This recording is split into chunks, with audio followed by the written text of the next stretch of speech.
अपना professor application ने 50,000 से ज्यादा डाउनलोड आप लोगों ने कंप्लीट कर लिए हैं। यानी कि हम 50,000 से ज्यादा लोगों की फैमिली एक पिछले 5 महीने में बन चुके हैं। इसलिए आप सभी के लिए बम्पर ऑफर मैं आप लोगों के लिए लेकर आया हूं अपना प्रोफेसर एप्लीकेशन पर, क्योंकि हम लोगों ने 50,000 यहां पर साथियों 50,000 डाउनलोड पूरा कर लिए अपना प्रोफेसर ऐप पर।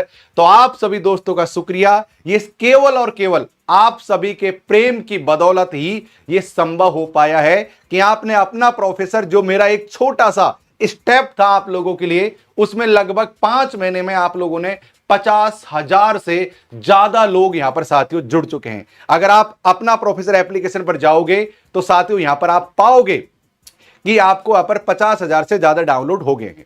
अब मैं यहां पर 2 3 4 कुछ पेड स्टूडेंट के लिए ऑफर देने वाला हूं, कुछ फ्री जो स्टूडेंट है हमारे उनके लिए ऑफर मैं आपको बतलाने वाला हूं। साथियों जो भी हमारे पेड क्लासेस ज्वाइन करना चाहते हैं उन सभी को 50,000 डाउनलोड के उपलक्ष्य में सभी कोर्सेज पर फ्लैट 50% का डिस्काउंट। यानी कि साथियों जो भी हमारी फीस लगती है उससे तुरंत आधी फीस में साथियों आप एप्लीकेशन फॉर्म की डेट भी आ गई है और हमारे कोर्सेज के साथ जुड़ सकते हो। यह केवल और केवल 22 अप्रैल से चलेगा, आज रात्रि। यानी कि जब मैं तो 21 तारीख को वीडियो बना रहा हूं, 19 को वीडियो बना रहा हूं, यानी 20 तारीख से लेकर 22 तारीख तक यह बंपर ऑफर होने वाला है, जिसमें फ्लैट 55%, कोई ओपन कूपन की जरूरत नहीं पड़ेगी। यहां पर किसी प्रकार का ओपन कूपन लगाने की जरूरत नहीं पड़ेगी, सीधा आपको 50% का डिस्काउंट देखने को मिलेगा। ध्यान रहे हम क्या क्या पढ़ाते हैं, मैं आपको पूरा पेपर 1 खुद पढ़ाता हूं, हिंदी साहित्य पढ़ाता हूं, हिस्ट्री, होम साइंस, लोक प्रशासन, public administration, education, sociology, political science. नए सब्जेक्ट आ रहे हैं, न्यू सब्जेक्ट ला रहा हूं, न्यू विषय, इंतजार करो, न्यू विषय ला रहा हूं। बस नोटिफिकेशन का वेट कर रहा था। कॉमर्स हिंदी माध्यम और साथियों भूगोल हिंदी माध्यम, 2 सब्जेक्ट और मैं आप लोगों के लिए ऐड ऑन कर रहा हूं, लेकिन अभी नहीं मिलेंगे। अभी मैं नोटिफिकेशन आने का ही वेट कर रहा था, तभी लॉन्च करने वाला था। तो ये 2 सब्जेक्ट और साथियों हम उतार रहे हैं। हमारी टीम के साथ कोऑर्डिनेट कर लेना, 9354461655। हम इनके एडमिशन कल से स्टार्ट कर देंगे साथियों। कॉमर्स और ज्योग्राफी के एडमिशन करना हम शुरू करने वाले हैं 1-2 दिन में। तो ये कोर्सेज का एक बंपर ऑफर साथियों आप लोग को देखने को मिलेगा। अब कुछ विद्यार्थी हैं जो हमारे यहां पर किसी प्रकार का शुल्क अफोर्ड नहीं कर पाते, उन सभी दोस्तों के लिए मैंने फ्री क्लास नोट्स की व्यवस्था कर दी है। आपको कुछ दिनों से नोट्स डाउनलोड अपलोड नहीं हुए थे, अब रेगुलर अपलोड हो जाएंगे। और साथियों फ्री टेस्ट सीरीज ओपन हो गई है। ये टेस्ट सीरीज साथियों ओपन हो गई है। ये पेपर 1 की हो गई है, यहां पर हिंदी साहित्य की हो गई है यहां पर, और साथियों और बाकी के सब्जेक्टों की भी मैं लगातार ऐड ऑन करवा रहा हूं। लेकिन आपको कहीं पर पेड टेस्ट सीरीज ज्वाइन करने की आवश्यकता नहीं है। आप अपना प्रोफेसर एप्लीकेशन डाउनलोड करो, फ्री टेस्ट सीरीज यहां पर ओपन हो गई है। जाइए अपना अनलिमिटेड तरीके से टेस्ट दीजिए। मैंने बहुत सारे क्वेश्चंस आईसीटी पेपर 1 सबके यहां पर डाल रखे हैं, आप उन कोर्सेज को दीजिए साथ। तो यहां पर फ्री ऑफ कोर्स आपको स्टडी मटेरियल भी मिलेगा, टेस्ट सीरीज भी देखने को मिलेंगी और साथियों नोट्स भी देखने को आपको यहां पर मिल जाएंगे। तो आइए इस तरीके से ज्वाइन कर लीजिए हमें। कैसे आप ज्वाइन करोगे मैं आपको समझा देता हूं। आपको सबसे पहले अपना प्रोफेसर एप्लीकेशन डाउनलोड करना पड़ेगा प्ले स्टोर से, और वहां से साथियों इसको ओपन करना पड़ेगा। आप हमको यहां पर इस नंबर पर कांटेक्ट भी कर सकते हैं। और जैसे ही आप कोई कोर्स ज्वाइन करोगे, मान लो आपने जून 2024 पर क्लिक किया, उसके बाद में आपको कोर्स इस तरीके का दिखेगा। ये कोर्स है, यहां पर आई एम इंटरेस्टेड दिखेगा। आपको आई एम इंटरेस्टेड पर जैसे ही क्लिक करोगे, आपको साथियों thank you for your interest, please check your WhatsApp और एसएमएस का ये नोटिफिकेशन आएगा। उसके बाद में साथियों आपके नॉर्मल मोबाइल पर एसएमएस, टेक्स्ट एसएमएस, और व्हाट्सएप पर अगर उस नंबर से व्हाट्सएप चलाते हो तो इस प्रकार का क्या आ जाएगा, लिंक आ जाएगा। आपको यहां पर क्लिक करना है और साथियों वहां से पेमेंट करना है। तुरंत आपका साथियों यहां पर क्या हो जाएगा, चालू हो जाएगा हमारा। हाँ गाइस, स्वागत है आप सभी का। मैं हूं डॉक्टर लोकेश बाली। क्या हाल चाल है? आज हम पढ़ेंगे शिक्षण विधियां यानी टीचिंग मेथड के बारे में साथियों आज हम पढ़ने वाले हैं। स्वागत है, कैसे हो सबका, क्या हाल चाल है? एक नई जोश और नए एनर्जी के साथ हम आपके साथ फिर से आ गए हैं। आज हमारी क्लास होने वाली है टीचिंग विधिया यानी मेथड, यानी टीचिंग का मेथड के बाद में आज साथियों हम समझने वाले हैं, इन सबको साथियों हम पढ़ने वाले हैं। तो क्या हालचाल है, कैसे हैं? एक बार सब लोग अपनी अपनी हाजिरी लगा दीजिए और फिर हम क्लास को शुरू करते हैं। अच्छी तरीके से समझ समझकर साथियों चीजों को शुरू करेंगे। मैं कमेंट वगैरह देख लेता हूं आप लोगों के। एक बार सब लोग अपनी अपनी हाजिरी लगा दीजिए, क्योंकि जब तक आप हाजिरी नहीं लगाओगे मुझे कैसे पता लगेगा कि कौन कौन क्लास में आ गया है और कौन कौन क्लास में नहीं आया है। हाय, ओके, हाय मनोज, हाय काजल, हाय निशा, हाय मनीषा, हाय पंकज, मालती, निकिता, सारे दोस्त हैं वो फटाफट से आ जाइए। हम पढ़ेंगे साथियों टीचिंग मेथड यानी टीचिंग स्किल के बारे में। फटाफट से आ जाइए। ये सवाल, ये जो प्रश्नावली, ये जो हम पढ़ रहे हैं, ये बहुत ही महत्वपूर्ण चीज हम पढ़ रहे हैं। सर आपके सामने जो हम पढ़ रहे हैं साथियों, ये बहुत ही महत्वपूर्ण चीज है। नमस्कार सबको, नमस्कार सबको, नमस्कार सबको, मेरे साथियों को, दोस्तों को, बंधुओं को, सखाओं को, सहेलियों को, सबका मेरी तरफ से खूब खूब आपको नमस्कार है, प्रणाम है। आ जाइए।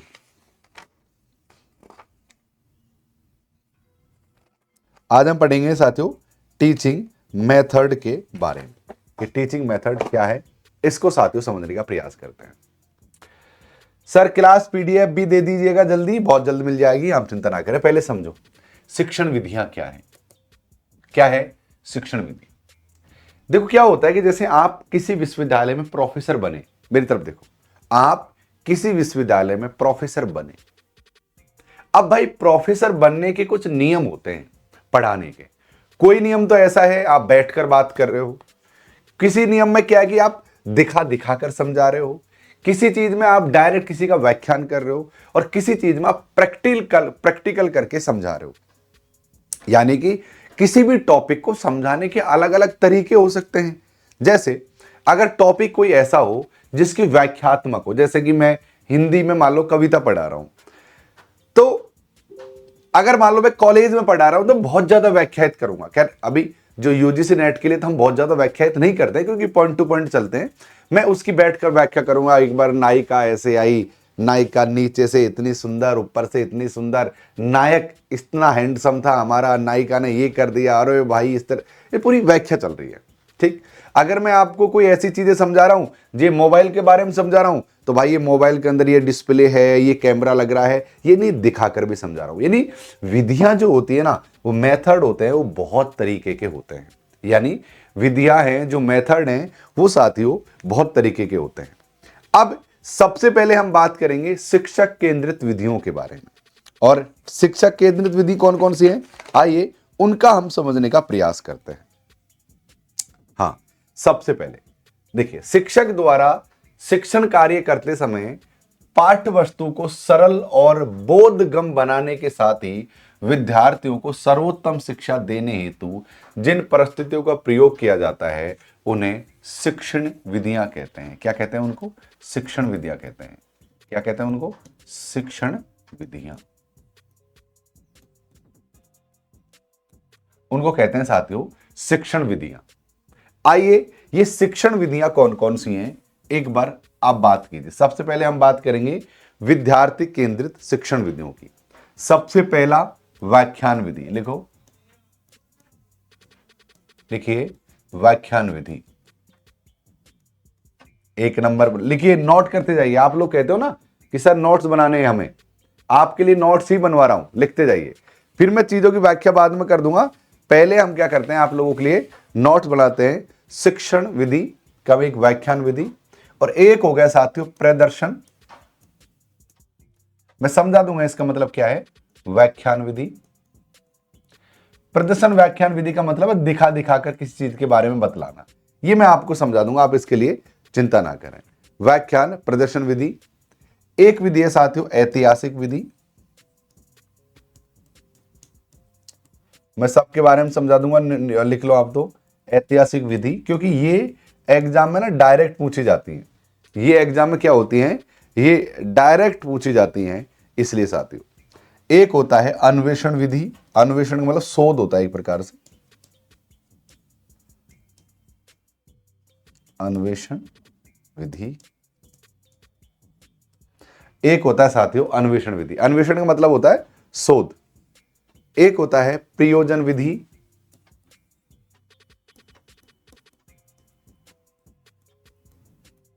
नोट करते जाइए सबको।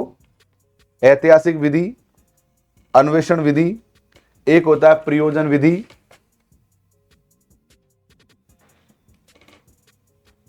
एक होता है निरीक्षण विधि,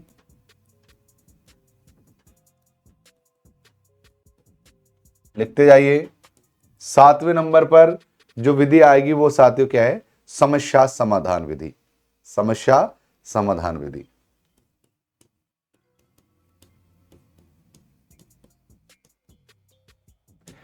ये कुछ विधि हैं जिनको हम आगे पढ़ने वाले हैं, जो टीचिंग मेथड विधि है, यानी शिक्षण की ये विधियां हैं।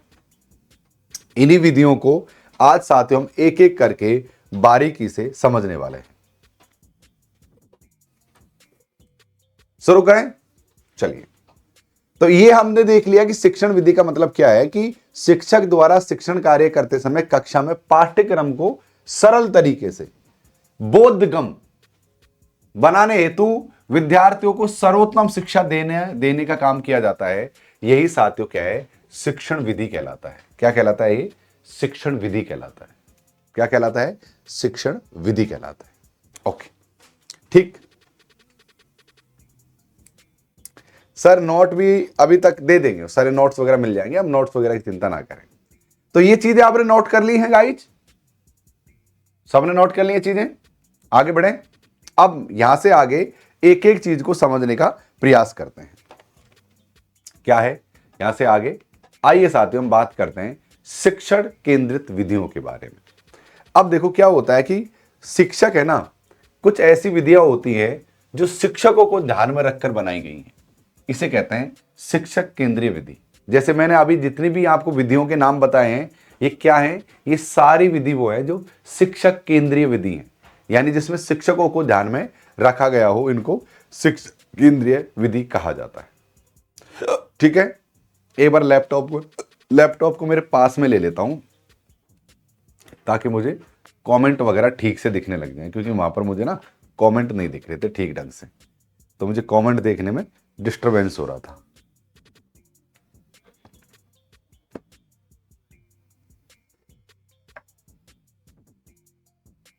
अच्छा, चलिए। हाय निकिता, श्वेता, शिवशंकर, सबके कमेंट पढ़ेंगे, एक बार आप इन चीजों पर ध्यान दीजिए। सर हिंदी के नोट शेयर नहीं होते हैं, कैसे पीडीएफ निकालें? बेटा होते हैं, हिंदी में फैसिलिटी मैंने दे दी गई है प्रिंट करवाने की, शेयर करने की भी। आप ऐसा करो, पीडीएफ ओपनिंग का कोई वो कर लो, आप सॉफ्टवेयर डाउनलोड कर लो अपने मोबाइल में, पीडीएफ ओपनिंग या फिर एडोबी पीडीएफ, कोई सॉफ्टवेयर डाउनलोड करो पीडीएफ का, उस सॉफ्टवेयर में ओपन होंगे तो शेयर का ऑप्शन आ जाएगा। चलिए आइए, शिक्षण केंद्रित विधि क्या है।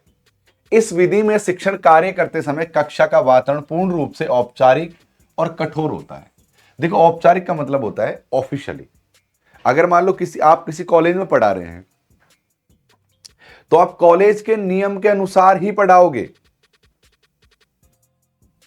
यानी कि हर चीज क्या होगी, ऑफिशियली होगी, यानी औपचारिक का मतलब होता है ऑफिशियली। इस विधि में शिक्षण कार्य करते समय कक्षा का वातावरण पूर्ण रूप से औपचारिक और कठोर होता है। विद्यार्थियों के मन में कई प्रकार के सवाल रहते हैं, उन्हें कुछ सवालों के उत्तर मिल जाते हैं और कुछ के नहीं। इसी वजह से उनकी सहभागिता सिर्फ व्याख्यान को सुनने तक ही सीमित रहती है। अतः शिक्षण केंद्रित विधियों को आदेशात्मक विधि भी कहते हैं। इज द मोस्ट, ये साथियों 5 स्टार बना लो इसके सामने, ये मोस्ट है। क्या है ये, 5 स्टार बना लीजिए इसके सामने। क्या कहते हैं, शिक्षण केंद्रित विधियों को अनुदेशात्मक विधि भी कहते हैं, क्योंकि यहां पर जो शिक्षण केंद्रित विधि में क्या होता है, जैसे मैं अभी लगातार आपसे बात कर रहा हूं, आपके कमेंट को नहीं देख रहा हूं, यह भी शिक्षण केंद्रित विधि है, क्योंकि मैं अपने अनुसार पढ़ा रहा हूं, आपके अनुसार आपके कमेंट वगैरह नहीं देख रहा, ना ही मैं आप लोगों से इस समय बात कर रहा। ये क्या है, एक प्रकार से अनुदेशात्मक प्रवृत्ति है जो मैं आपके सामने लेकर आया हूं। कौन सी प्रवृत्ति है, अनुदेशात्मक प्रवृत्ति कहते हैं इसको। किसे कहते हैं, शिक्षक केंद्रित विधि कौन से है, ये अनुदेशात्मक प्रवृत्ति है।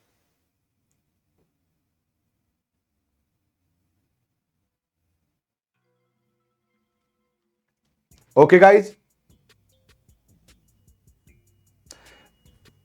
पेपर 1 के नोट्स अभी डाले नहीं है मैंने। एक बार इस चीज को समझो आप, जो मैं समझाना चाह रहा हूं। अब आपसे कोई पूछेगा कि अनुदेशात्मक विधि क्या है, यानी शिक्षक केंद्रित विधि है, उसी को ही अनुदेशात्मक विधि कहते हैं। शिक्षक केंद्रित विधि को ही अनुदेशात्मक विधि कहते हैं। शिक्षक केंद्रित विधि को ही अनुदेशात्मक विधि कहते हैं। शिक्षक केंद्रित विधि क्या होती है? शिक्षक केंद्रित विधि का मतलब यह होता है जहां पर एक पक्ष टीचर अपनी बात को स्पष्ट रूप से रख देता है और छात्रों की बातों को उतनी ज्यादा नहीं सुनता जितनी ज्यादा सुननी चाहिए। जैसे कोई व्याख्यान है, लगातार बोलता जा रहा हूं, जैसे मैं अभी 10 मिनट से लगातार बोल रहा हूं, यह शिक्षण केंद्रित विधि है। मैं आपके कमेंटों को कंसिडर नहीं कर रहा, मैं अपनी बात को आपके सामने रख रहा हूं। यह क्या है? अनुदेशात्मक विधि या शिक्षण विधि है। क्या आप इसके प्रत्येक व्यक्ति इस बात को समझ चुका है कि अनुदेशात्मक विधि या शिक्षण विधि क्या होती है? फिर आगे बढ़ूंगा, अन्यथा आगे नहीं बढ़ूंगा। देखो, मेरी क्लास का एक भी टॉपिक ऐसा नहीं होना चाहिए जो आपने नहीं पढ़ा हो। इसलिए मुझे बताया करो कि सर ये समझ आ रहा है कि या समझ नहीं आ रहा है। ध्यान रहे।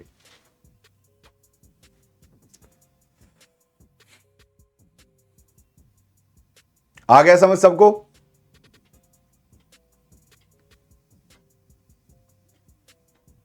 देखो, झूठ मूठ का मत बोल लो।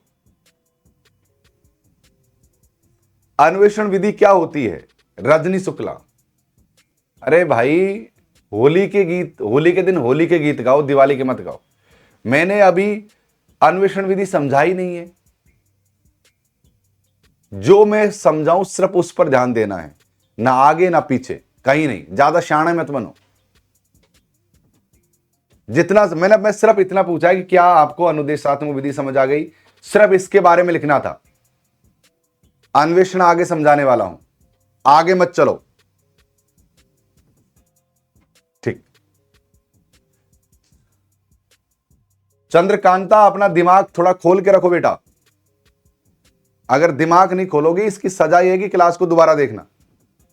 सजा यह है कि क्लास को दोबारा देखना। क्लास में एक्टिव होकर देखा करेंगे आप, सारे लोग एक्टिव होकर। एक बार फिर से बतला रहा हूं, मेरे एक एक्टिव होकर देखा करो। शिक्षण केंद्रीय विधि का मतलब क्या होता है कि जहां पर टीचर अपनी बात को रखता है आपके सामने और आपके बातों को उतना नहीं सुनता है।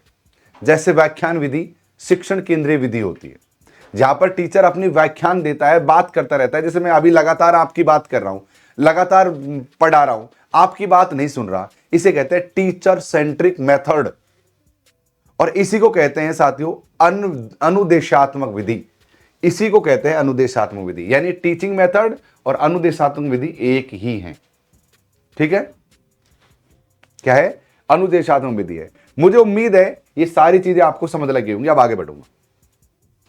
शिक्षक केंद्रीय विधि में शिक्षक द्वारा व्याख्यान दिया जाता है, कुछ विद्यार्थी उस व्याख्यान को समझ पाते हैं और शिक्षक के साथ प्रश्नोत्तर की प्रक्रिया में सहभागी क्रम को आगे बढ़ाते हैं। वहीं दूसरी और कुछ विद्यार्थी ऐसे भी होते हैं जो सिर्फ व्याख्यान को सुनते हैं लेकिन इस प्रक्रिया में भाग नहीं लेते हैं। इसे कहते हैं साथियों अनुदेशात्मक विधि। क्या कहते हैं इसको? इसी को कहते हैं अनुदेशात्मक विधि। इसको क्या कहते हैं? अनुदेशात्मक विधि। क्या कहते हैं इसको? अनुदेशात्मक विधि, जिसमें अनुदेश दिया जाता है। क्या है साथियों? इसी को कहते हैं अनुदेशात्मक विधि। बात समझ लग गई? आगे बढ़ते हैं। सबसे पहले कुछ चीजें समझना जरूरी हैं। वो चीजें क्या है, आइए उस पर हम बात करते हैं। शिक्षक केंद्रित विधि 3 प्रकार की होती है। सबसे पहले जो मैंने इतनी सारी विधि लिखाई, उनके भाग थे जो मैं आपको समझाऊंगा। शिक्षक केंद्रित विधि 3 प्रकार की होती है। पहली है व्याख्यान विधि, व्याख्यान प्रदर्शन विधि और ऐतिहासिक विधि। जो मैंने आपको इतनी सारी बातें लिखाई थी, इनके भाग थे वो। चलिए लिखिए। शिक्षक केंद्रित विधि मुख्यतः 3 होती हैं। लिखो लिखो लिखो लिखो लिखो। शिक्षक केंद्रित विधि मुख्यतः 3 होती हैं। पहला है व्याख्यान विधि, दूसरा व्याख्यान प्रदर्शन विधि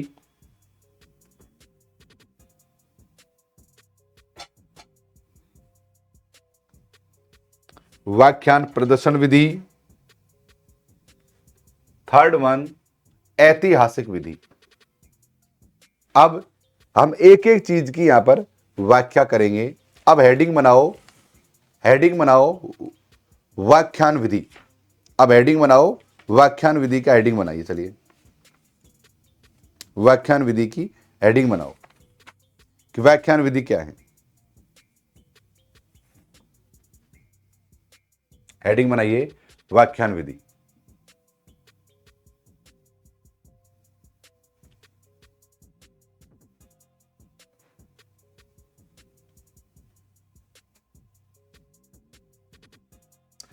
शिक्षण केंद्रित मेथड के अंतर्गत शिक्षक केंद्रित विधि या मेथड के अंतर्गत व्याख्यान विधि को रखा जाता है। गुड मॉर्निंग बच्चा। व्याख्यान विधि को रखा जाता है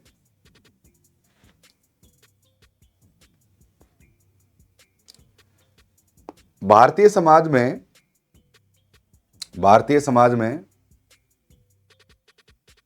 व्याख्यान विधि को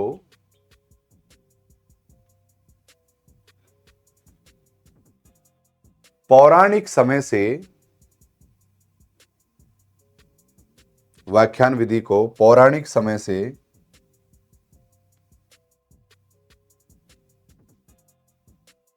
किस्से, कहानियों,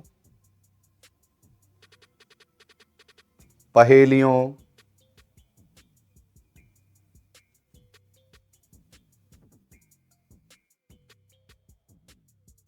के द्वारा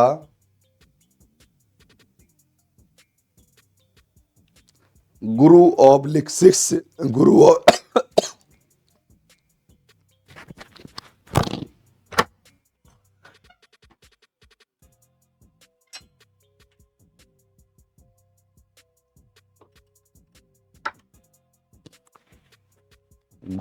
ऑब्लिक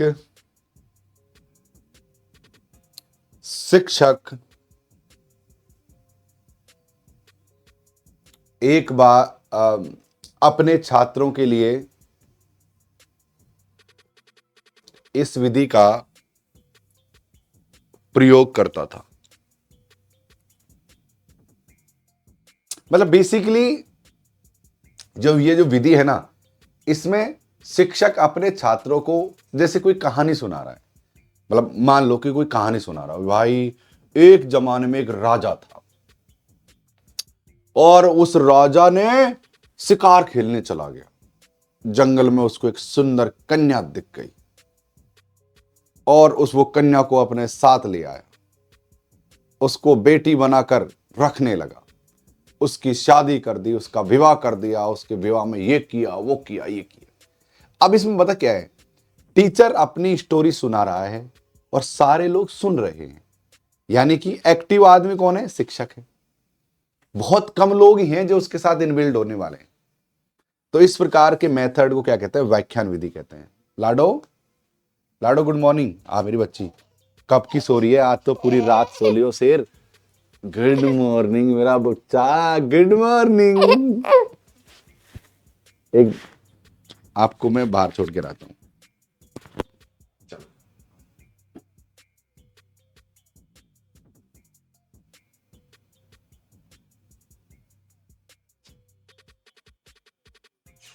दीदी, देर से गए हो, देर से गए थे, देर से करो।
चलिए, ओके। तो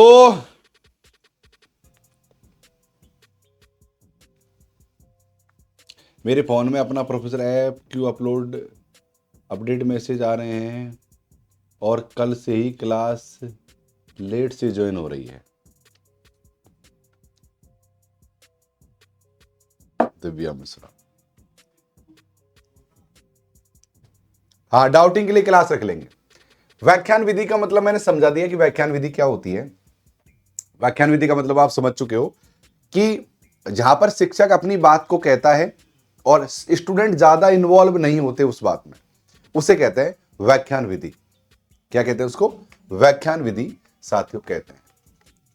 अब व्याख्यान विधि के कौन कौन से बेनिफिट है, व्याख्यान विधि के गुण क्या क्या है, आइए इसके बारे में हम लोग बात कर लेते हैं।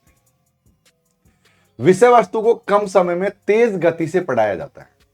व्याख्यान विधि का मतलब क्या होता है कि मैं एक साथ बोल रहा हूं। जैसे अगर आप इन्वॉल्व हो जाएंगे और मैं भी इन्वॉल्व रहूंगा तो चीजें में समय लग जाएगा। तो क्या होता है व्याख्यान विधि में, आप केवल सुन रहे हैं और मैं केवल बोल रहा हूं, तो जल्दी जल्दी जल्दी जल्दी हम विषय वस्तु को कंप्लीट कर पाएंगे। अगर मान लो मैं बोल रहा हूं, आप भी बीच में टोका टाकी कर रहे हो, आप कुछ अलग बात कर रहे हो, मैं कुछ फिर उसका जवाब दे रहा हूं, आप, तो फिर हम टॉपिक पर आगे नहीं बढ़ पाएंगे। तो विषय वस्तु को तेज, द्रुत का मतलब होता है तेज, जो होता है द्रुत, इसका मतलब होता है तेज। जैसे द्रुतगामी, तेज गति से चलने वाली। द्रुत शिक्षण द्वारा पढ़ाया जाता है। प्रभावशाली व आकर्षक शिक्षण विधि है। जो इसको क्या है, ये प्रभावशाली आकर्षण शिक्षण विधि है। मितव्ययी विधि, यानी कम लागत की में विद्यार्थी अत्यधिक लाभ इसमें होते हैं। मितव्ययी का मतलब इसमें ज्यादा खर्चा नहीं होता है। प्रेरणात्मक शिक्षण विधि है। तथ्यात्मक जानकारी को तेजी के साथ आगे बढ़ाया जा सकता है और विषय वस्तु की क्रमबद्धता की उत्तम विधि इसको माना गया है। ये है इसके गुण व्याख्यात्मक विधि के। यानी व्याख्यात्मक जो विधि है साथियों, वो कहीं न कहीं क्या मानी जाएगी, व्याख्यान विधि को कहते हैं। इसमें कम लागत होती है। एक है जैसे प्रदर्शन व्याख्यान विधि। भाई नमस्कार, देखो ये क्लास का टाइमिंग वैसे 10 बजे है, बट अभी क्या है कि मेरी थोड़ी सी तबीयत सही नहीं है। मॉर्निंग में जब भी जगता हूं ना, मेरे गले में दर्द रहता है, जुकाम लग गई थी मुझे।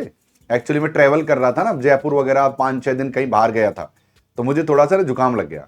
उसकी वजह से जब मैं सुबह जगता हूं मेरे गले में दर्द रहता है, बोल नहीं पाता। मतलब तो थोड़ी देर गर्म पानी पीता हूं, उसके बाद में थोड़ा सा बेटर फील होता है। तो इस क्लास को 10 बजे ही समय है, लेकिन मैंने इस क्लास को 12 बजे पर शिफ्ट कर दिया है कुछ दिनों के लिए, 2-5 दिनों के लिए, जब तक मुझे पूरी तरह से रिलीफ नहीं हो जाता। तो अभी क्लास 12 बजे ही चलेगी। ओके योगिता, इसलिए बेटा थोड़ा समय का अभाव चल रहा है, समय का थोड़ा सा दिक्कत है, इधर उधर हमारा समय हो गया था नहीं, वैसे समय अपना फिक्स टाइम पर होता है। अच्छा, अब देखो एक होता है साथियों प्रदर्शन विधि। जैसे एक होती है व्याख्यान विधि और एक होती है प्रदर्शन व्याख्यान विधि। प्रदर्शन व्याख्यान विधि का मतलब ये कप है, इस कप की मैं व्याख्या करूंगा। भाई ये कप इस तरीके का है, इसमें ये बनावट है, इस कप में ये है, इस कप में वो है, इस तरीके से पानी यानी मैं व्याख्या भी कर रहा हूं और उसको दिखा भी रहा हूं। तो उसमें खर्चा लगता है। कि आप आइटम को रखोगे। जैसे अभी मैं मोबाइल के बारे में बात हो, भाई मोबाइल एक बहुत शानदार चीज है, फोन किए जा सकते हैं, उसमें कैमरा है, उससे तुम मैसेज कर सकते हो, तुम कुछ भी कर सकते हो मोबाइल में। ये मैंने डायरेक्ट व्याख्यान विधि में कह दिया। अब मुझे एक अगली विधि है व्याख्यान प्रदर्शन विधि। व्याख्यान प्रदर्शन विधि का मतलब है कि मुझे मोबाइल हाथ में लेना पड़ेगा और इसमें मोबाइल के बारे में व्याख्या करनी पड़ेगी। इसका मतलब इसकी कॉस्ट तो लगी ना खरीदने की, इसलिए महंगा है। व्याख्यान विधि सस्ता है और दूसरी विधि है जो साथियों महंगी है। सरोजनी कह रही है कि संप्रेषित मतलब क्या होता है?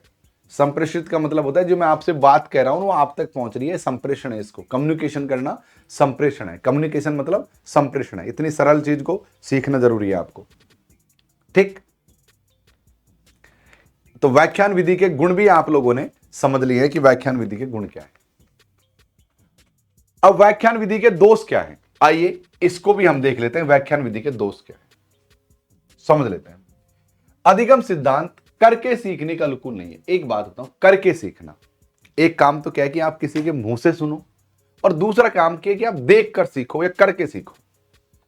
तो करके सीखने में ज्यादा अच्छी तरीके से याद होगा। जैसे मैं आपसे क्या कहता हूं, यार नोट्स बनाओ आप लोग, मैं ये तो कहता हूं आपसे खुद के हाथ से लिखो। जितना खुद को रगड़ोगे उतने ज्यादा सीखोगे। मेरे यही वर्डिंग रहते हैं हमेशा कि जितना रगड़ोगे खुद को उतना ही सीखोगे। मैं हमेशा यही कहता हूं आप लोगों से। तो भाई साहब क्या होता है कि इसमें सीखने के अनुकूल बाड़ी अधिगम सिद्धांत करके सीखने के अनुकूल नहीं है। विज्ञान संकाय के गणित विषय के शिक्षण में ये अप्रभावी है। क्या है? अप्रभावी। हाँ यार, ये ऐसा नहीं कि अगर देखो क्या है कि जो गणित विषय होता है ना उसमें ये प्रभावी नहीं है, क्योंकि यहां पर आपको क्या करना पड़ेगा, व्याख्या के माध्यम से काम नहीं चलेगा।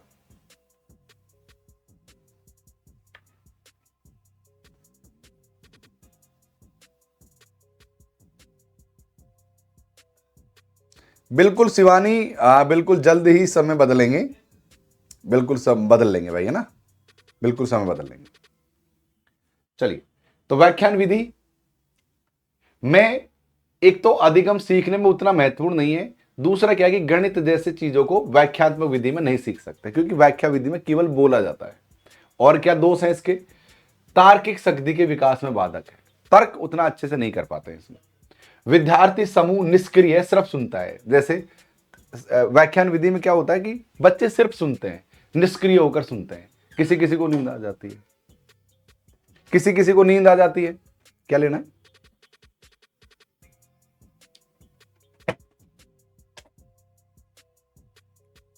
हाँ, तो व्याख्यान विधि साथियों इसलिए महत्वपूर्ण नहीं है क्योंकि यहां पर सारे लोग सिर्फ सुनते हैं, एक्टिव नहीं रहते। वैज्ञानिक दृष्टिकोण के विकास में बाधक है। स्वतंत्र चिंतन का पूर्ण अभाव है, क्योंकि आप स्वतंत्र होकर सोच नहीं रहे हो, आपको जो बोल रहा है उसको आप सुन रहे हो। सिर्फ शिक्षक पर निर्भर रहने की प्रवृत्ति में बढ़ जाती है। शिक्षक का स्वयं सिद्धि व्यक्ति की तरह व्यवहार करना, प्रभुत्व दिखाना।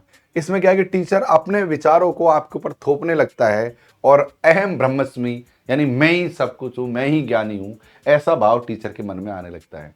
शिक्षण कौशल के सिद्धांतों के विरुद्ध होता है। तो अब बताओ, व्याख्यात्मक विधि का मतलब समझ गए होगा। देखो क्या है कि जब हम कॉलेज में जाएंगे, जब आप कॉलेज में पढ़ोगे, जब आप कॉलेज में पढ़ाओगे, जब कॉलेज में पढ़ोगे और कॉलेज में जब आप पढ़ाओगे ना, तो आपको चीजों को व्याख्यात्मक मोड में जाना पड़ेगा, समझाओगे भी। तो ज्यादातर हम जब कॉलेज में पढ़ाते हैं तो हम व्याख्यात्मक मोड में पढ़ाते हैं। तो व्याख्यात्मक मोड के बहुत ज्यादा लाभ भी हैं तो काफी इसके नुकसान भी हैं।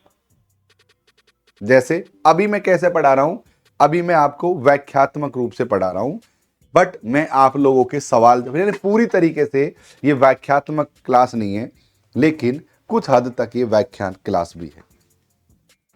पूरी तरीके से इसको व्याख्यात्मक क्लास नहीं कह सकते, बट कुछ हद तक इसको व्याख्यात्मक क्लास कह सकते हैं, क्योंकि मैं यहाँ को आपको वैसे तो दिखा दिखा कर भी समझा रहा हूं, बट फिर भी मेरे अपने अपने वर्डिंग यहाँ पर ज्यादा होते हैं, इसलिए ये क्या है, व्याख्यात्मक विधि।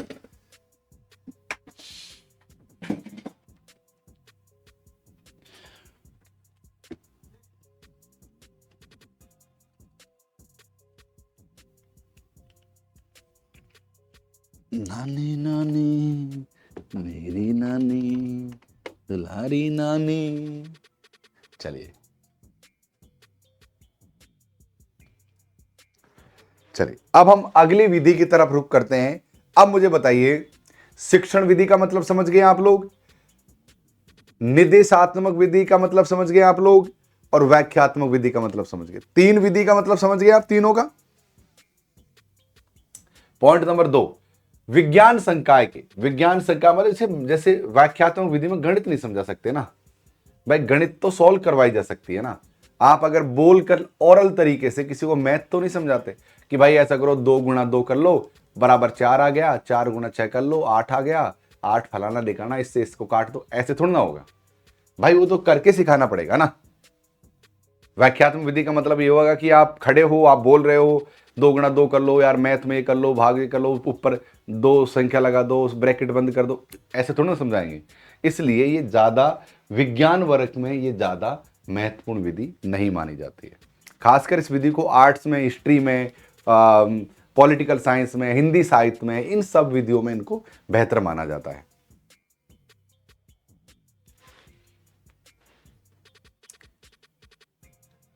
संख्या का मतलब क्या है सर जी?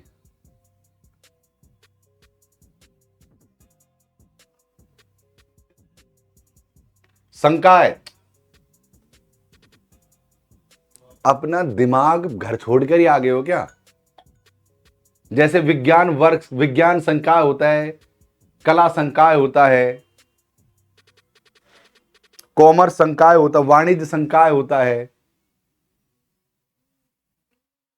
बिल्कुल गूंठा टेक मत आओ मेरी क्लास में, दिमाग लगा के आओ।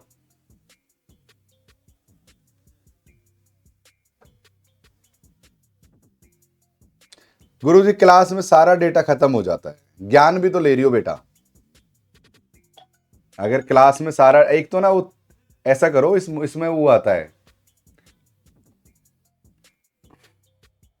देखो इसमें आता है 360p, यहां पर आता है सेटिंग का ऑप्शन, सेटिंग के ऑप्शन में 360p आता है, आप 360p पर देखा करो क्लास को। और इसमें ना अलग से एडवांस डेटा और डलवा लो भाई, और भी डेटा डलवा लो एडवांस।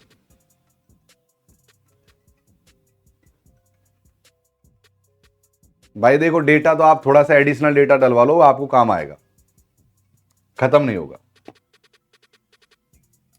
सर मेरी पहली क्लास है, थ्योरी की क्लास कब कब कब होती है बेटा? अभी 12 बजे क्लास चलेगी, 2-4 दिन 12-12 बजे आओ आप, फिर और उसके बाद में क्लास के समय में चेंज करेंगे।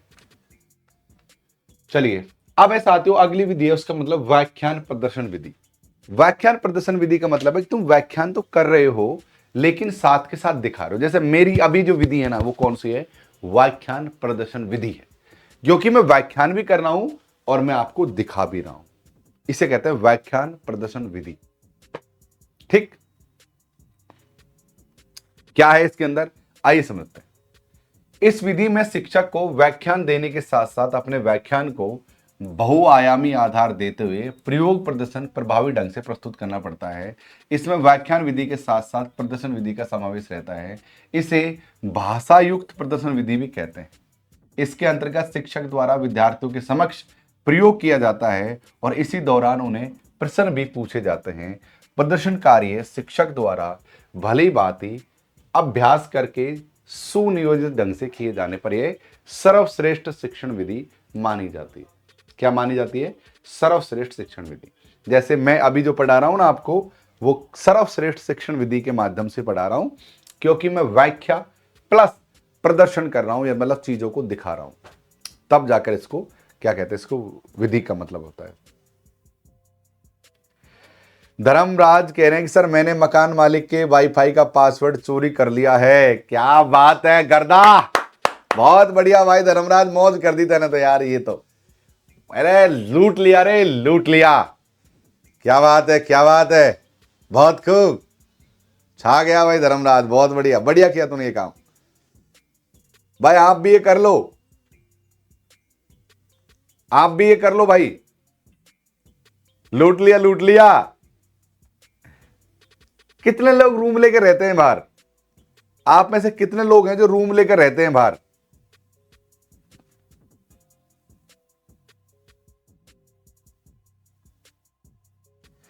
पूजा कह रहे सर मैंने केवल बैच अर्जुना की क्लास किया था, नोट्स भी नहीं पढ़े थे, 26 क्वेश्चन सही हुए हैं, लेकिन जून में जेआरएफ करना है। बहुत बढ़िया, 26 क्वेश्चन काफी अच्छे सही हुए हैं आपके।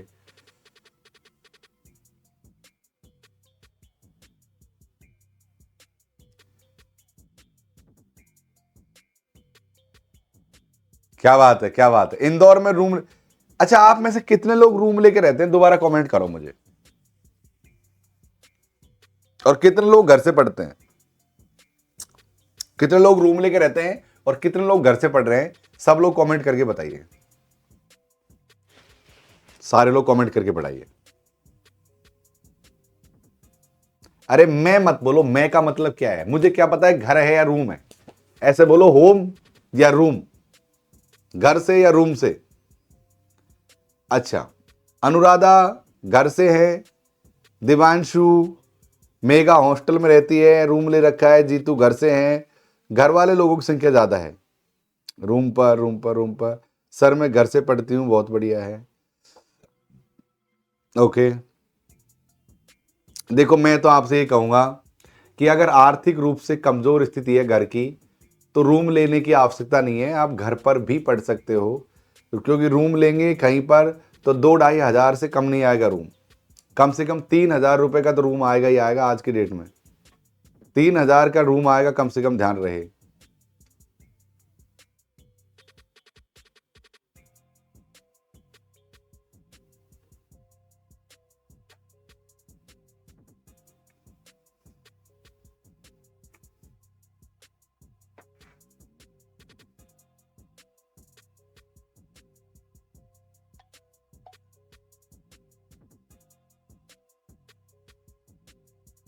देखो एक बात समझो आप, देखो रूम लेकर पढ़ाई करना अच्छी बात है, बट आर्थिक रूप से अगर कमजोर है घर परिवार हमारा, तो मुझे लगता है कि घर से भी पढ़ा जा सकता है। घर में एक कमरा ले लो अपना, कमरा नहीं हो एक कोना पकड़ लो। मतलब जैसे कि किसी के मान लो घर नहीं है और एक ऐसा घर है, छोटा घर है जहां पर मतलब सारे लोग रहते हैं, मान लो अलग से कोई सेपरेट कमरा नहीं है, ऐसे गांव में होता है।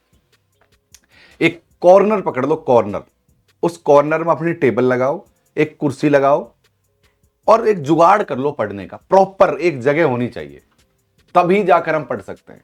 कुछ लोग हैं बेड पर बैठ के पढ़ते हैं, किताब ले ली बेड पर पढ़ लिए कहीं पर। जब तक आपके पास एक प्रॉपर कोना नहीं होगा तब तक आप पढ़ नहीं पाओगे। कहीं भी हो, चाहे आर्मी क्वार्टर में रह रही है ममता जी, कहीं भी हो, एक छोटा सा कोना पकड़ लो अपने लिए। अगर छोटा घर है तो, और घर बड़ा है तो एक रूम ले लो अपने लिए, वहीं पढ़ लो। ज्यादा कमरा अमरा लेकर पढ़ने की जरूरत नहीं है भाई। 5,000 रुपए महीना भी खर्चा आता तो बहुत बड़ी बात है। किसका? ईवा का? ये रहा, गर्म कर ले इसको, देखो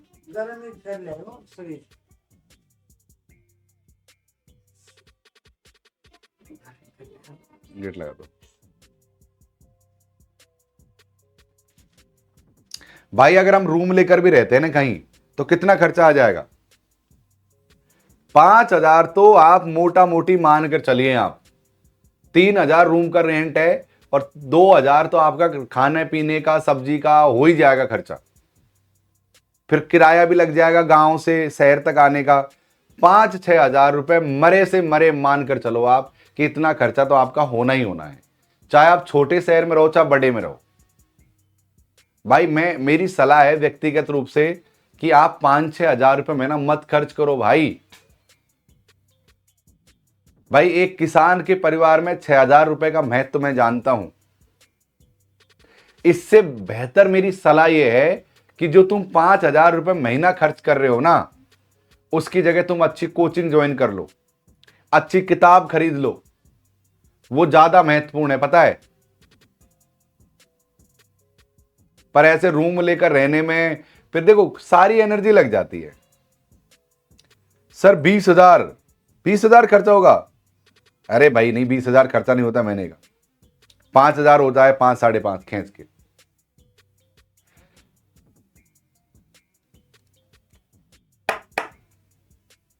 देखो मेरी बात समझो, मेरी सलाह यह है, देखो रूम लेकर आप रहते हो ना, खाना बनाने में आप ही का समय जाता है। खाना बनाते हो, खाना 1 घंटे में खाना बनता है, 45 मिनट में खाना बनाते हो। सब्जी रोटी 45 मिनट बनाते हो, फिर खाते हो, 1 घंटा उसमें चला जाता है, खाते ही नींद आती है, थकान तो हो ही जाती है ना खाना बनाते हुए, चाहे मॉर्निंग में बनाना है फिर इवनिंग में बनाना है। और अकेले आदमी को खाना बनाने में भी दिक्कत आती है, आलस करता है, अरे यार आज तो रहने देता हूं, अरे यार सुबह की सब्जी को शाम को खा लेता हूं। ये हमेशा दिक्कत होती है। मेरा सुझाव ये है कि अगर आपके घर में एक अनुकूल माहौल है, और माहौल बनाना पड़ता है, माहौल होता नहीं है, माहौल बनाना पड़ता है, तो घर से पढ़ाई करोगे तो ज्यादा बेहतर हो, क्योंकि अब ऑनलाइन का जमाना आ गया।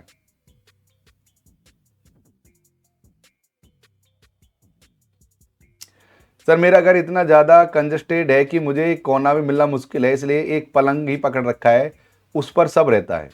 मालती प्रजापति, बिल्कुल मालती, अगर ऐसा है तो बिल्कुल सही है, बट फिर भी है ना, कोशिश करो कि बेड के पास में किताब की रैक रख ली, सारी किताब वहीं रख ली, कि होना चाहिए कि भाई थोड़ा सा यहां पर सारी चीजें होंगी।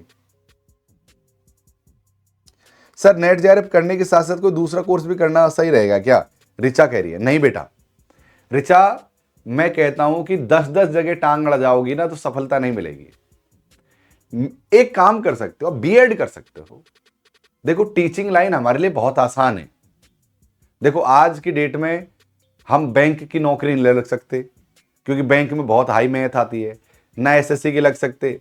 मेरी सलाह है कि टीचिंग लाइन में ही रहो आप।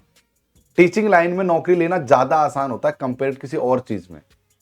तो टीचिंग लाइन में ज्यादा से ज्यादा तुम बीएड कर लो, तो बीएड करने से ये फायदा होगा कि नेट की तैयारी के साथ साथ नेट भी हो जाएगा, और बीएड होने से तुम टीचर की एग्जाम दे सकती हो। तो ये हो सकता है, बीएड कर सकते हो। 10-10 जगह टांग मत अड़ाओ, नहीं तो कहीं के नहीं रहोगे, मेरी गारंटी है, दिक्कत आ जाएगी। सर मुझे तो खाना भी 4 बार बनाना पड़ता है। ममता देवी, क्यों भाई, फौजी इतना खाना खाते हैं क्या? जी, आप तो आर्मी के उसमें रहती हो, तो 4 बार खाना क्यों बनाना पड़ता है? मेरा पीएचडी का इंटरव्यू है, आपसे बात करना था, कितने बजे कॉल करूं? पीएचडी के इंटरव्यू के लिए मैंने वीडियोज बना रखे हैं, आप सर्च करना यूट्यूब पर पीएचडी वाइवा डॉक्टर लोकेश वाली। मैंने 20-20, 25-25 मिनट के वीडियो बना रखे हैं। जो चीज तुम मुझसे फोन पर नहीं सीख पाओगे, वो एक बार उन वीडियोज को देखना। फोन भले ही मुझे कर लेना, शाम को कर लेना 5 बजे के आसपास, फोन करने के लिए मना नहीं कर रहा हूं, पर पहले एक बार उन वीडियोज को देखना आप। सर मेरा बीएड है, मैंने वर्ग 1 का एग्जाम दिया है। मालती, सही किया आपने। हमको तो सिर्फ प्रोफेसर बनना है। देखो डिपेंड करता है कि किसी को प्रोफेसर ही बनना है, किसी को ये था कि यार छोटी मोटी जो नौकरी लग जाए वो लेनी है मुझे। हर आदमी का अपने टारगेट्स होते हैं। हाँ, छोटी मोटी जो लग जाए वो मिल जाए तो बढ़िया है, कुछ लोगों के ये टारगेट रहते हैं। सर ऑस्ट्रेलिया से पढ़ रही हूं, सोहना खान। ऑस्ट्रेलिया से पढ़ रही हैं आप सोना, क्या बात है। ओहो, ऑस्ट्रेलिया से, क्या बात है, बहुत बढ़िया।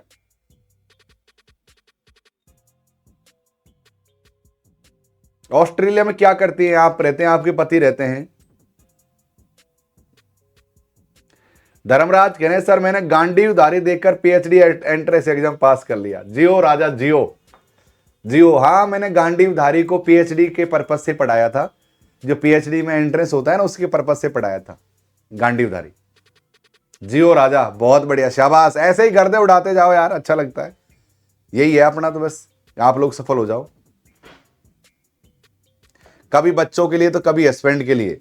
नियम बना लो कि ये आटा लगा दिया है, एक बार आटा गूंद के रख दो, और भाई चपाती बना रही हूं, खाना हो तब खा लिया करो। 10 बार नाच मत नचाओ। पति को गाइड कर दो, नकेल कस दो थोड़ी पति की, और बच्चों की भी नकेल कस दो कि खाना 2 टाइम ही बनेगा, ये बार बार नहीं।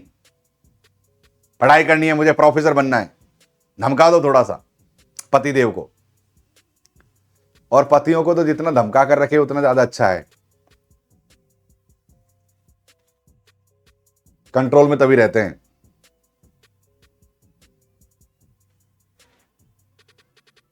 मेरे साथ भी यही होता है।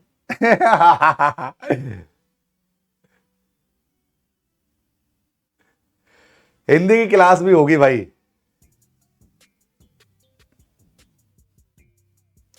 सर मेरी मम्मी नहीं है तो काम के साथ वो माय गॉड ऋचा कहती है।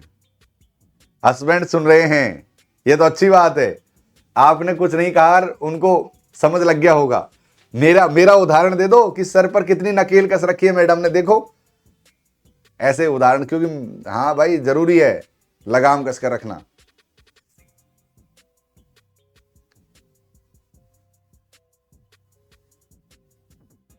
सर आप अपनी आप बीती नहीं सुना रहे हो भाई, मैं मेरी आप बीती सुनाऊं?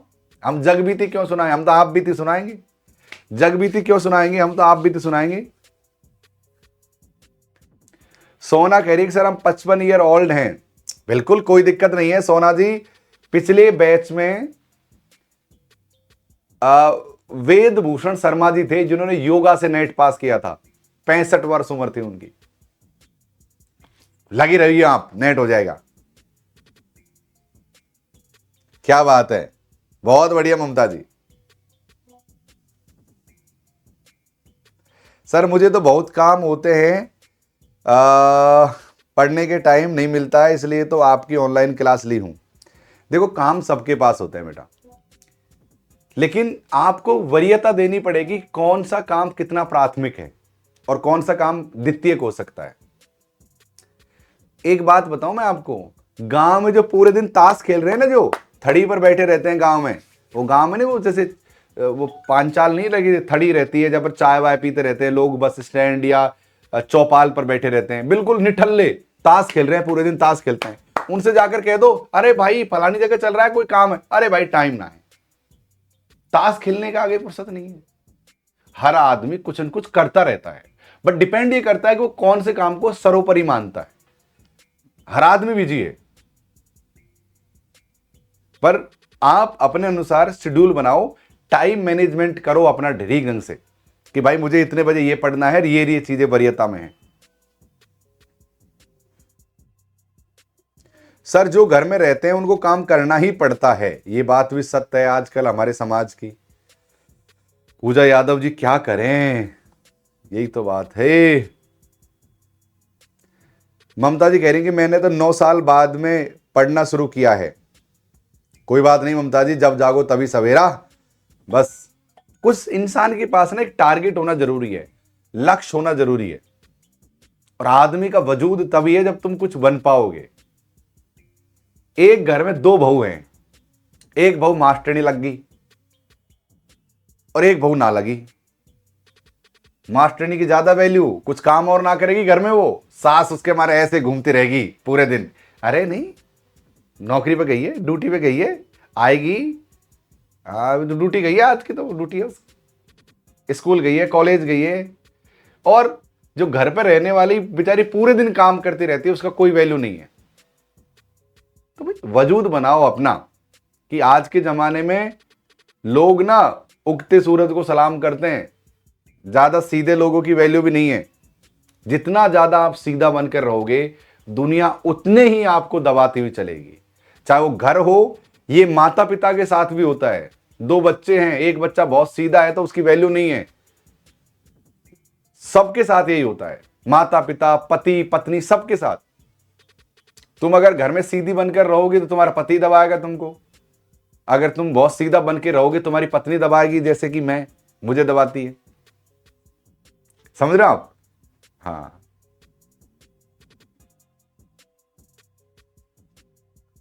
तो सीधा बनकर भी मत रहो।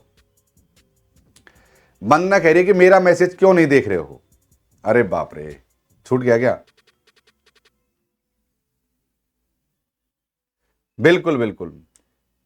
तुषार मिश्रा, देखो भाई मेरे एक बात बताऊं, मेरे पिताजी एक बात कहते हैं, और ये बात उन्होंने बहुत साल पहले कही, पर बचपन में ही कही है लगा लो, पर मेरे दिमाग में बैठ गई। आज के जमाने में अगर जंगल में कोई शिकारी निकले और शेर मारने के हथियार लेकर निकलेगा ना, तब जाकर गीदड़ मरता है। मेरी बात सुनो, कहावत ऐसे है कि आज के जमाने में अगर जंगल में कोई शिकारी शेर का शिकार करने का हथियार लेकर जाएगा ना, हथियार शेर का शिकार करने का, तब जाकर गीदड़ मरता है आज के जमाने में। अगर तुम गीदड़ मारने के हथियार लेकर जाओगे ना, चींटी भी ना मरेगी। जब तुम बड़ी तैयारी करोगे ना, तो बड़ी ना मिले लेकिन छोटी तो मिल ही जाएगी। और तुम्हारे सोच ही छोटी है, छोटी तैयारी कर रहे हो, उसको कुछ ना मिले इस जमाने में, ध्यान रखना। इसलिए बड़ी तैयारी करो। अरे बड़ी ना सही, लेकिन छोटी मोटी तो मिलेगी कम से कम। और अगर जो आदमी छोटी की सोच कर चल रहा है उसको छोटी भी नहीं मिलेगी तो कुछ नहीं मिलेगा जीवन में।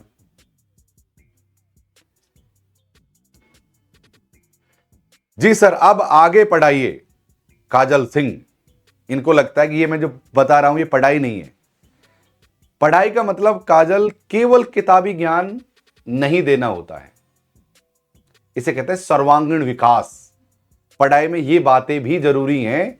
पढ़ाई केवल किताब का ज्ञान नहीं देती है, व्यक्तित्व का निर्माण भी करती है। अगर आप समझदार बनकर काजल तुमने ये कमेंट किया है तो तुम बेवकूफ हो फिर तो कमेंट करके, क्योंकि ज्यादा समझदारी भी बेवकूफी की निशानी होती है। जैसे आपको ये लग रहा है कि ये टीचर तो बेवकूफ है, आपको ये लग रहा है कि बच्चे बेवकूफ हैं जो ऐसी बात कर रहे हैं। बेटा ऐसा नहीं है, ये बातें जीवन के लिए जरूरी हैं। पढ़ाई से सर्वांगीण विकास होता है, किताबों का ज्ञान भी मिलता है और जीवन का ज्ञान भी मिलता है। ओके, तो ये जीवन का ज्ञान है कि हमको जीवन में कैसे आगे बढ़ना है। तुम ज्ञानी कितने ही हो जाओ, अगर जीवन का ज्ञान नहीं है तो फिर तुम्हारे ज्ञान की वैल्यू नहीं है। इसलिए ये जरूरी है काजल, इतनी समझदार मत बनो। जब मुझे पढ़ाना होगा मैं पढ़ा लूंगा, ये पढ़ा ही रहा हूं इस समय में। किताबी ज्ञान के अलावा व्यवहारिक ज्ञान भी जरूरी है। वंदना का एक मैं मैसेज देख लेता हूं, क्या कहती हैं।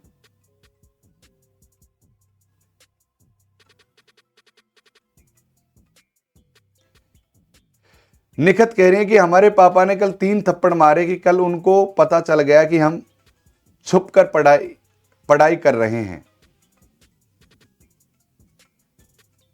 अभी आपका जवाब भी दूंगा, एक बार पहले वंदना का जवाब दे देता हूं। सर नेट जेआरएफ के साथ साथ पीआरटी की भी तैयारी करती हूं, क्योंकि दिक्कत तो नहीं है। कोई दिक्कत नहीं है वंदना, बिल्कुल कर सकती हो आप, बिल्कुल कर सकती हो, बिल्कुल कर सकती हो। ओके, देखो मैं समझता हूं कि हमारा जो समाज है बहुत ज्यादा रूढ़ियों से बंधा हुआ है। कुछ समाज के वर्ग हैं जो इन रूढ़ियों से थोड़ा ऊपर उठ चुके हैं, और कुछ समाज के ऐसे भी वर्ग हैं जो अभी इस रूढ़ियों में बहुत घुसे हुए हैं। अपनी बहन बेटियों को भी वो आगे नहीं बढ़ना देना चाहते, उनको एज ए महिला के रूप में देखते हैं। जब महिला और पुरुष दो नाम की चीज हो जाती है ना तो दिक्कत आती है। कई बार क्या होता है कि जो शोषण का जो शुरुआत होती है ना वो अपने घर से होती है, अपने खुद के घर से, माता पिता से शुरुआत होती है सबसे पहले। जैसे दो है, एक लड़का है एक लड़की है। लड़का पूरे दिन आवारागर्दी करता रहता है, उससे कोई नहीं पूछता तू क्या कर रहा है। लड़की है, अगर 2 मिनट अकेले जाकर अपनी सहेली के पास भी फोन कर लिया तो लोग उसको अलग दृष्टि से देखेंगे कि कहां बात कर रही है, कहां बात कर रही है, कहां बात, इसको इतना फोन मत दिया करो, कहां बात कर रही है। मतलब चाहे वो बच्ची बहुत सही है, उसने अपनी सहेली को फोन किया है, ये कोई भी अच्छे काम के लिए फोन किया है, लेकिन सबसे पहले माता पिता या घर में रहने वाले लोग ही उसके बारे में गलत सोचते हैं। यानी कि गलत सोचने की शुरुआत कहां से हुई? घर से हुई है। तो घर से ही उसका शोषण होना शुरू हो जाता है। एक महिला शुरुआत में, जैसे कि निखत ने कमेंट किया था, मैंने जो पढ़ा है उसको, सबसे पहले तो अपने पिता के शोषण का शिकार, मैं सबके लिए नहीं कह रहा हूं, ऐसा बिल्कुल नहीं कह रहा हूं। मैं कह रहा हूं कि बहुत सारे वर्ग बाहर निकल चुके हैं और बहुत सारे वर्ग ऐसी दकियानुसी चीजों में फंसे हुए हैं। पहले तो सबसे पहले कि माता पिता से डर कर रहना पड़ता है, फिर थोड़ी बड़ी होती हैं भाइयों से डर कर रहना पड़ता है, फिर उनको लगता है कि मैं तो जब मैं पति के घर जाऊंगी ना तब अच्छे से रहूंगी, मैं ये करूंगी मैं वो करूंगी। पति भी ऐसे ही मिल जाते हैं, फिर पति के सब डर कर रहना पड़ता है। फिर उसको लगता है कि जब मेरा बेटा बड़ा होगा ना तो मैं अपनी मर्जी की करूंगी। जब बेटा बड़ा होता है ना तो आप बूढ़ी होने लगती हैं, तो बेटा कहे, बेटा नया जमाने का है, आप पुराने जमाने की हो, तो बेटा कहेगा अरे आपको माता पता भी नहीं है, आज के जमाने में क्या हो रहा है, तुम पुराने जमाने की बात कर रही हो, तो आपको पुराने जमाने का कहकर चुप करा दिया जाएगा। तो मैं ये नहीं कह रहा कि सबके साथ ऐसा होता है, लेकिन आज भी बहुत लड़कियों के साथ या महिलाओं के साथ ऐसा हो रहा है कि उनको अपने ही घर में दबा कर कुचल कर रखा जाता है। अब ये कितनी बड़ी बात है।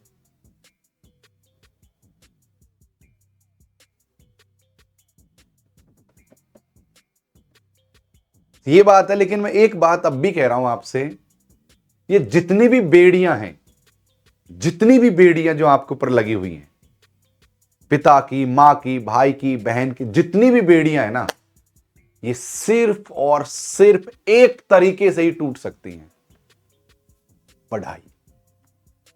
तुम चाहे कैसे भी करो, चाहे आज तुमने 3 थप्पड़ खाए, कल तुम्हें कोई 10 थप्पड़ मारे, तुम 10 थप्पड़ खाओ, पर अपनी पढ़ाई को बंद मत कर। क्योंकि तुम पढ़ गई, तुम लिख गई, तुम कामयाब हो गई, तो ये जो लोग आज आपको रोक रहे हैं ना, वही आपके सामने आएंगे। और अगर नहीं भी आएंगे तो आपको इनकी जरूरत ही नहीं रहेगी कि आप अपने पैरों पर खड़ी हो, आप अपने डिसीजन खुद से ले पा रही हो। ये जो लोग आपको रोकने आ रहे हैं, चाहे वो आपके पिता हो, चाहे भाई हो, चाहे पति हो, कोई भी हो, XYZ, या तो ये आपके पास आ जाएंगे, अगर नहीं भी आएंगे तो हमको इनकी जरूरत ही नहीं है। क्योंकि हम एक अलग व्यक्तित्व हैं, एक अलग तरीके से पढ़ेंगे, लिखेंगे, या फिर हम कोई भी काम करेंगे, नौकरी करेंगे, अपने तरीके से करेंगे सारा काम। शोषण की भी एक सीमा होती है कि आप कितना शोषण सह सकते हो।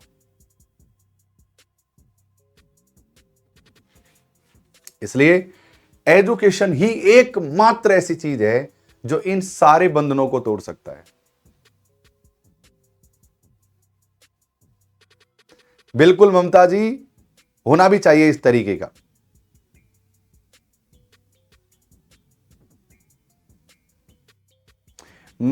मनीषा कह रही है कि सर एज हो गई है, 35 साल तक महिलाओं की एज होती है, नेट पास करो, प्रोफेसर बनो बेटा।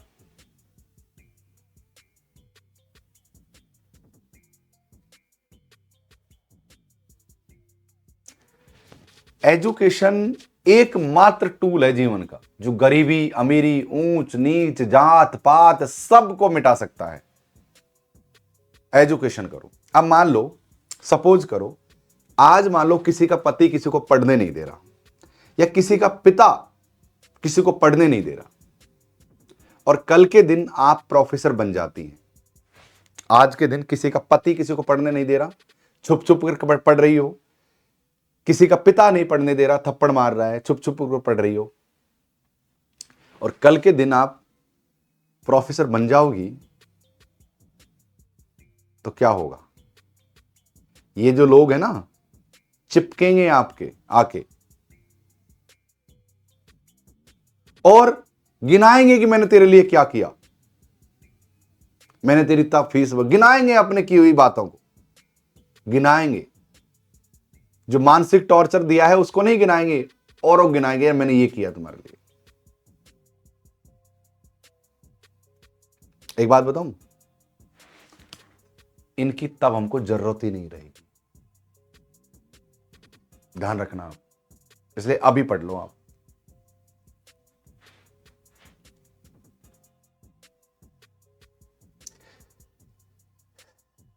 फिरदौस कह रही है कि सर मैंने अपने पति को बहुत मनाने के बाद पढ़ाई शुरू की है। पता नहीं आज के जमाने के पतियों को क्या हो रहा है, डरते हैं क्या पत्नियों से कि पढ़ जाएगी, लिख जाएगी, बड़ी हो जाएगी। अरे तो होने दो ना भाई, भरोसा रखो। तुम अगर कामयाब नहीं हो तो क्या तुम तुम्हारी पत्नियों को भी कामयाब नहीं होने दोगे क्या?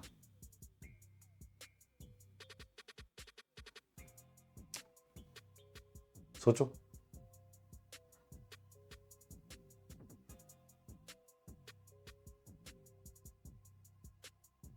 सर मेरे हस्बैंड पढ़ाई में हेल्प करते हैं, मेरे हस्बैंड डॉक्टर हैं, रीता कह रहे हैं इस चीज को। बिल्कुल रीता जी, समझदार व्यक्ति समझदारी का ही काम करता है, मूर्ख व्यक्ति मूर्खता का काम करता है। मूर्खता पैसों से नहीं आती है।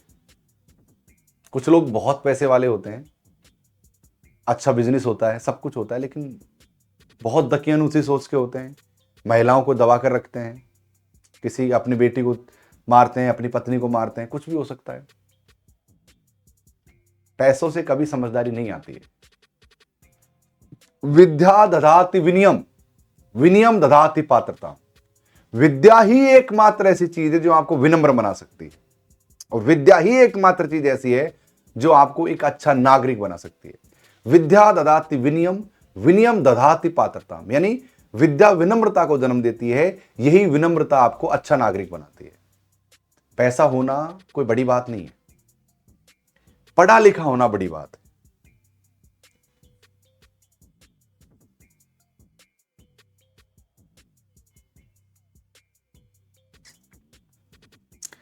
बिल्कुल करना भी चाहिए यार, आप लोगों को जो आपके हस्बैंड सपोर्ट कर रहे हैं बहुत बड़ी बात है, बिल्कुल करना चाहिए। और मैं खुद भी उनमें से एक हूं जो सपोर्ट करता हूं। हाँ, और मैं तो उन सब लोगों को धन्यवाद देता हूं, उनकी समझदारी का पर साधुवाद देता हूं, जो आप लोगों को स्वतंत्र कर रहे हैं पढ़ने के लिए। भाई आप एक स्वतंत्र व्यक्तित्व है, कोई रोक भी कैसे सकता है, बट कोई आपका सपोर्ट कर रहा है आर्थिक रूप से, मानसिक रूप से, बहुत बड़ी बात है।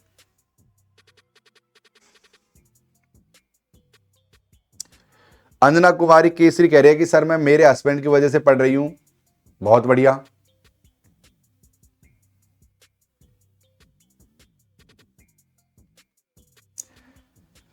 बिल्कुल निखत जो कह रही हैं ये बिल्कुल सत्य बात है, क्योंकि इनके बारे में थोड़ा बहुत जानता हूं।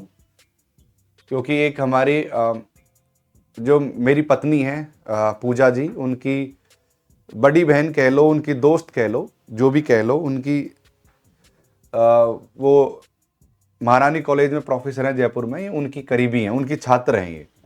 तो वो एक दिन मुझे बता रही थी कि उनको क्या क्या समस्याएं हैं, तो मैं इनके बारे में थोड़ा सा जानता हूं।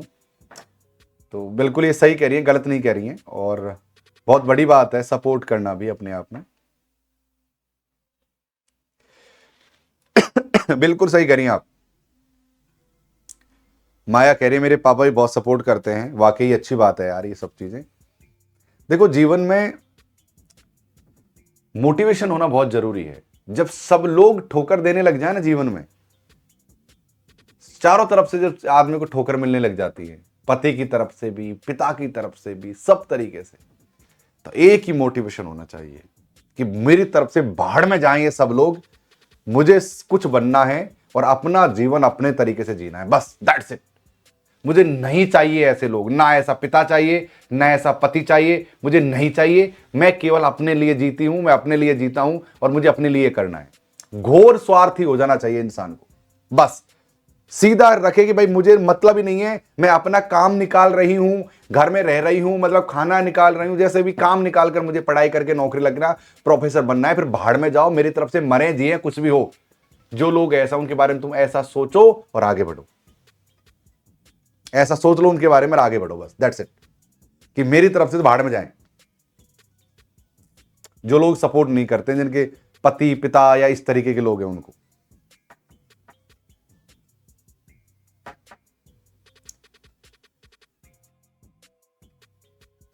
बिल्कुल तो एक ही चीज को टारगेट में रखो कि भाई मुझे मेरा काम निकालना है, इनके घर में रहना है, खाना है, और अपनी पढ़ाई लिखाई लुक छिप के कैसे भी करनी है। बाद में भाड़ में जाओ, मेरी तरफ से तो कहीं भी जाओ, बस आप सक्सेस हो जाओ, प्रोफेसर बन जाओ, अलग यूनिवर्सिटी में अलग क्वार्टर मिल जाएगा, अलग से रहो, कोई मतलब ही नहीं है, सरकार प्रोटेक्शन देगी, बस अपना काम अपने तरीके से करो। शोषण भी कब तक सह सकते हो आप। ओके भाई मालती, बहुत बढ़िया बात है। और जीवन में ये चीजें जरूरी हैं, मोटिवेशन भी जरूरी है लाइफ में यार।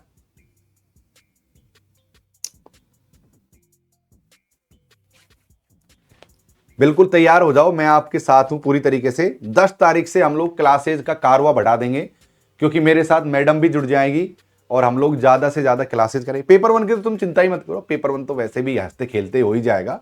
पेपर 1 तो बहुत जल्दी कंप्लीट हो जाएगा, क्योंकि पेपर 1 तो बहुत छोटा है, सब्जेक्ट है हिंदी साहित्य का, उसमें मेरे साथ मैडम भी जुड़ जाएंगी, और जो टीचर्स हैं वो तो लगभग अपना पढ़ा ही रहे हैं।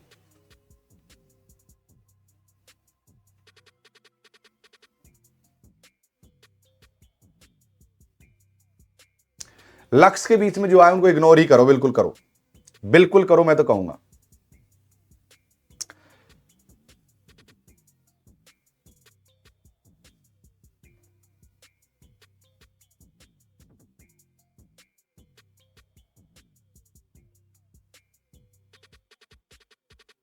वेरी गुड अनुराग, अनुराधा गर्ग, बहुत बढ़िया। चले गाइस, अब हम आपसे कल मिलेंगे, और मतलब शाम को मिलेंगे हिंदी वाली क्लास में, और कल मिलेंगे पेपर 1 की क्लास में। और जितने भी लोगों का राजस्थान में असिस्टेंट प्रोफेसर का एग्जाम है, उन सबको मेरी अग्रिम बधाई, जाओ एग्जाम देकर आओ। तो साथियों, स्वस्थ रहिए, मस्त रहिए, जय हिंद जय भारत कहते रहिए, और एक पूरी तरीके से मोटिवेट रहो अंदर से। और भाई मुझे तो फाड़ना है दुनिया को, बस ये सोच के चलो। थैंक यू, विशेष प्रेम, लव यू ऑल।